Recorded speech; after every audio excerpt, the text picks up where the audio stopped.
scattered throughout the building. She painted on the walls and in the building. They'll stay with the building. They won't be for sale. Just about anything else we'll end up selling in the sales room. What's next? Well, let's take a ride on the elevator and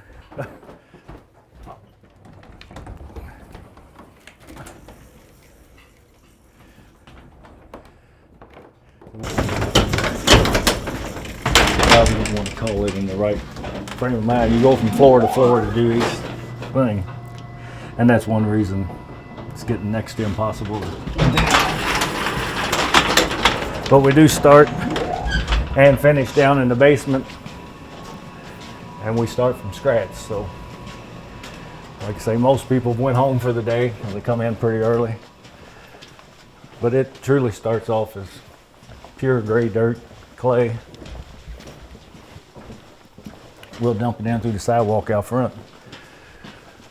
And that's how it comes in like that. Yeah, we're getting low on that, but we have more because we're going to try to keep the sales room open. The sales room will stay open till our last day, whenever that is, and we're sort of hoping to stay open all year. Okay. And the way the phone's been ringing and the internet's been going, we're going to have a lot of orders to catch up on. But we have to wash it up, so the 2 tanks there, we wash it up with the water, get it back to liquid state, and then we'll send it through the separator. When that's turned on, it's vibrating. It's like you're panning for gold, but we're panning for good clean clay. The water, it goes down into a cistern in the floor. It's stored there. We'll pump it up through a filter press, and all the little particles of clay will stick to the bags. The water will be forced out because it's about 200 pounds of pressure. When we open that up, and you can tell by looking at that machine how old that is. They've been here forever. But you'll have a good clean cake of clay, and we'll turn that back into, we'll soften it up for jiggering by hand, or we'll turn it back to liquid for casting, or we can use it on the hydraulic presses back in the back. Okay. I'll take you back there and show you one of them. Down here, like I say, we'll throw it back in here, we'll turn it back up, and we'll turn it into what we call slip, where it's liquid form to use in the molds where you cast. We'll put it in a pug mill and run it through a de-airing chamber to get as much air out of it as we can for jiggering by hand, because the more air we get out, the less pinholes and everything. Yeah. Same way with when we're screening it, that's to get out all the impurities that are burned out in the kiln when we're burning. And that's what gives you like a high quality product, right? Yeah, you got to eliminate it all. There's grass roots, a lot of coal for one thing. The mine that came from the clay, and we've always got the clay from the same place. And it was like 60 feet deep, the clay was. They were mining for shale on top of it, and then coal, and the clay they were just throwing off, but we were using it. And they went out of business in the 90s, and they called us, and we bought all they had at the time. So. And you've been running on that same supply ever since? Yeah, well, we got it out in the field outside. Okay. Yeah, we can bring it in. Back here, we have a couple hydraulic presses that we can use dies. Instead of mold, it'd be called a die. This is a cake of clay on that filter press. When I said when you open that up, that's what you get in between each one of those bags, is a cake of clay. So that's the good clean clay. We have to run it through a vacuum chamber in here too to get as much air out as we can before we press a piece. We didn't press down here today because that's one of the machines that is going to be on its last leg. So we're making as much by hand as we can, but when we have to, we can run it. And we're hoping we can nurse it for a year. But they were bought in the 60s, and to get a new one, when I price a new one, it's going to be probably well over $200,000 just for the one piece, and it's getting to the point where, okay. 200's a little extreme. Yeah, that's for one piece. Yeah, that's one piece of equipment. That one hadn't worked in years, but we've stowed parts off one machine to fix another machine for as long as I've been here. So yeah. I say some of these machines, in fact, even though there's one back there that upright thing, and it's probably 30 years old now. The one that was there up to that point was one that my granddad brought he worked at a pottery in Huntingburg, Indiana that closed in the 30s. He went down and got it out of their scrap yard and brought it up here and put it back in service when we came here. So we don't waste too much. But that's one of our kilns. that we're really not operating too much anymore. The one we're mainly running is out here, and they're loading it back today. I won't fire it till Thursday probably. Everything, we only fire one time. Some people do a bisque fire where they fire the ware, then decorate on it, but we paint on the green ware, and then we fire it one time. So it actually absorbs into the piece when they paint on it. This will be totally full when it goes in. The doors built on it go, and it goes up to 2,100, and it takes this one about 30 hours to get there. This is a pretty big kiln. Yeah, it's pretty big. That was a lot. It has, we don't anymore have nearly that many pieces, but like you can see plaques and things like that, which we will be doing a lot of because we have a lot of them, and we're going to try to paint up all the greenware we got along. But I think the most we ever had in here at one time, we did have 2,100 pieces in here, but it was a lot of little things. Whereas when we're having big items, big bowls, stuff like that, it fills up quickly. So we probably average 700 to 900 pieces in there normally. Okay. If you really, but we stuff it in there, they tear it down, use the post according to the size of the piece so that we can get as many pieces in. With the price of gas now, we definitely want to get as many pieces in there as we can for the fire.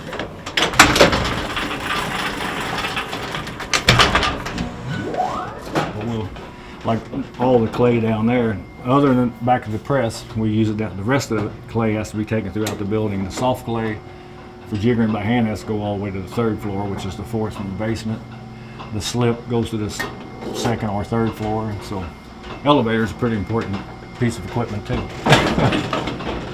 is the elevator about as old as the building?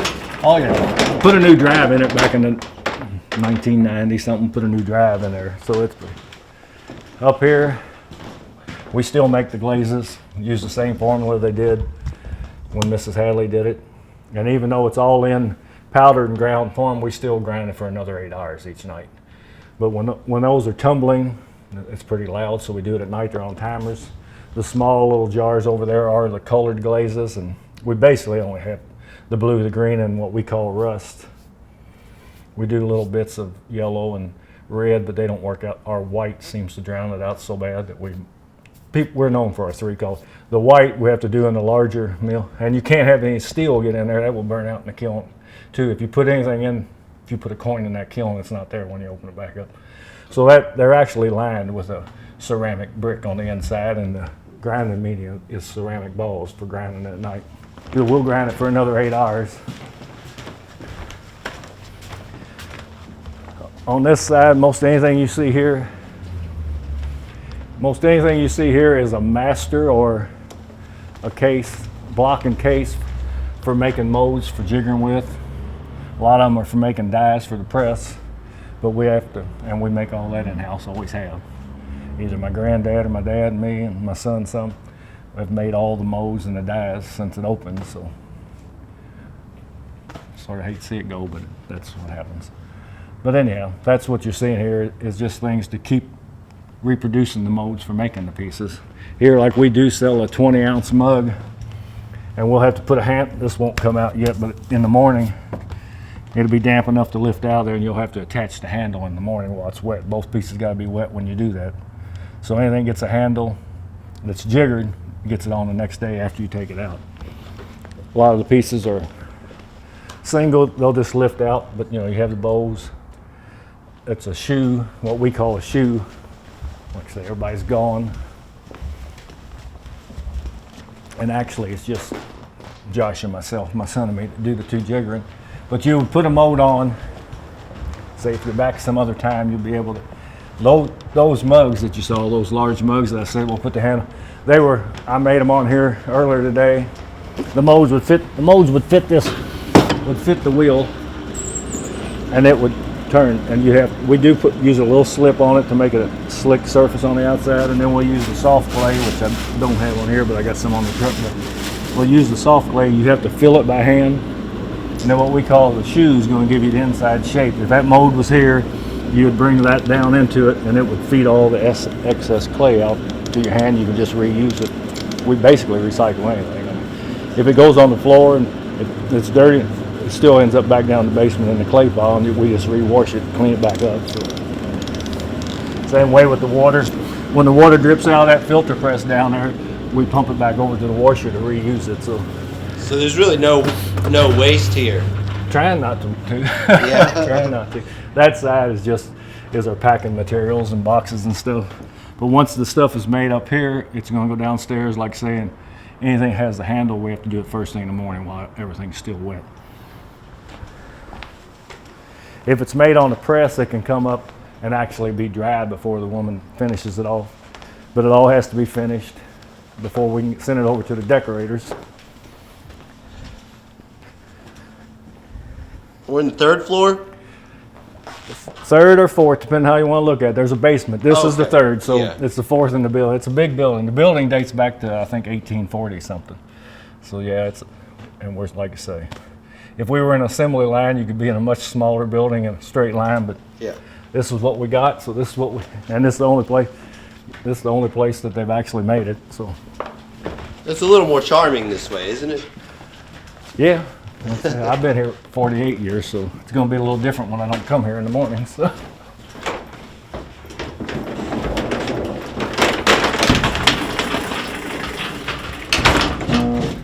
Stop off at the next one.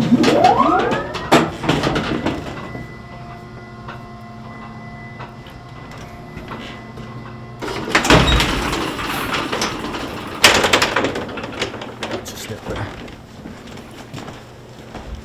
We'll go over to this side first. This is what we call the casting department. Now this is where we're bringing up when we said we turn it back to liquid form and then pour it in the molds. All these pieces, it's been cast, he's been poured. Right now he's working on some handles for tomorrow morning. The handles, we cast them solid. Anything else you would cast hollow. And he probably leaves it in there, I'd say 30 minutes. He'll fill them up, leave it in there for 30 minutes, 40 minutes till he gets the desired thickness. And the way up there where you use the shoe to get the hollow, here you just pour the excess out and into the trough, and he reuses that. You know, it'll start off just like I say at the liquid form, but he'll just fill all the molds up. The water will absorb into the plaster, and all the little particles of clay will build up on it until you get desired. You dump it out, and that's how you got the hollow inside. Molding it in plaster. Oh yeah, plaster repair. Now a cast piece can have a handle on it. It doesn't have to be attached after the fact like the jigger pieces do. It can just be built into it. Okay. But he has to get it out at the right time or it would snap off if you let it dry. You couldn't let it dry too long. So like this here is, it's what we call a pot belly, and that's what that one mold is. Of course they break easy like I just did there. And you can tell by this, everything shrinks from beginning to end about 10%. That did come out of there. It would never go back into it now. Because of that 10% shrinking. Yeah, and it's going to shrink one more time when it goes in the kiln. Even though it's as dry as it can, it will shrink one more time in the kiln a little bit. Okay.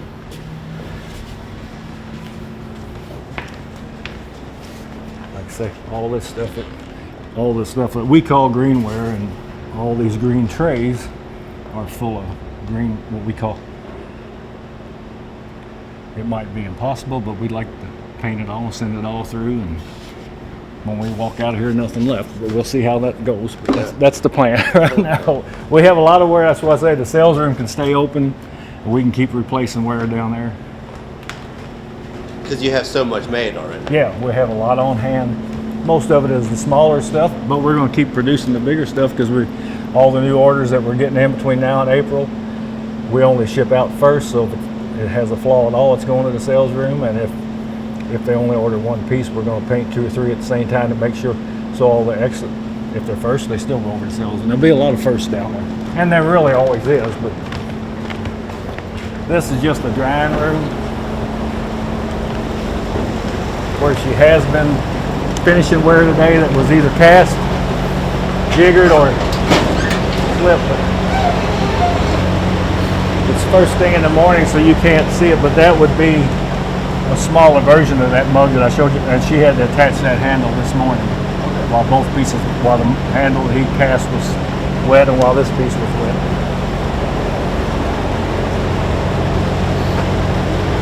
Is that a lot of work for just a coffee mug, or?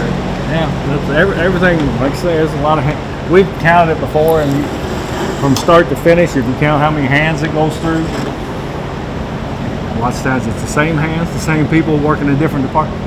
But anywhere from 12, 13 different people from the start to the finish have to handle the piece.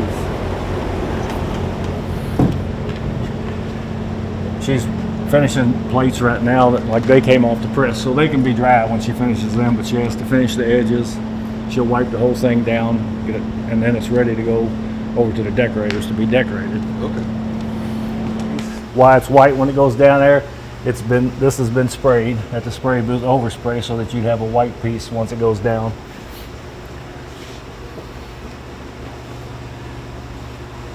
I'll show you. Well, she's hiding.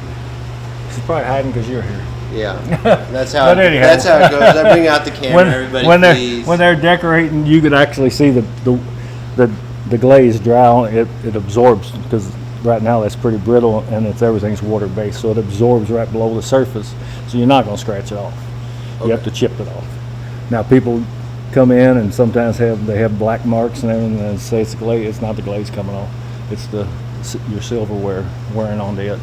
If you use ceramic stovetop cleaner, you can clean it right back off. Okay. It's the knife and fork marks. It's actually those that are wearing. It's not the pottery. So, especially in a coffee cup where people really want to stir, and then they start seeing the gray, and they say, "Well, the glaze, let's get back." The clay's not. I know gray. exactly what you're talking about. It almost looks cracked sometimes. You can get that. Now, sometimes there can be what they call crazing in the glaze. It can be but a lot of stuff is silverware marks. You can take it off. Ceramic stovetop cleaner. Okay. It'll come right off and it'll look brand new again. I'd say Joni snuck out on me when she heard you were here. So you're probably not going to get that today. Okay, but if they decorated that, we'll overspray it. It's ready to go down the kiln. It goes down into the kiln. Fires, it takes 48 hours round trip in the kiln. When it comes out, it's like everything you see in the sales room down there. Same way, if you notice Ware sitting around, and there's a lot of Ware, like over here. These are sort of sample pieces in case they forgot. Most of them been here long enough, they don't forget. They just do it by memory. But it doesn't matter.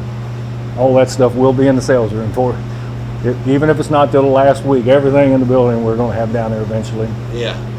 So we'll be replacing, and like I say, the green trays are full of green Ware. As far as we're concerned, we're going to work till it's gone. Yeah. Even if the press shuts down, we might not be able to make any new pieces that are made on the press, but anything that's on hand, we're going to try to paint up, fire, and get out there for anybody to have it before we're gone. So.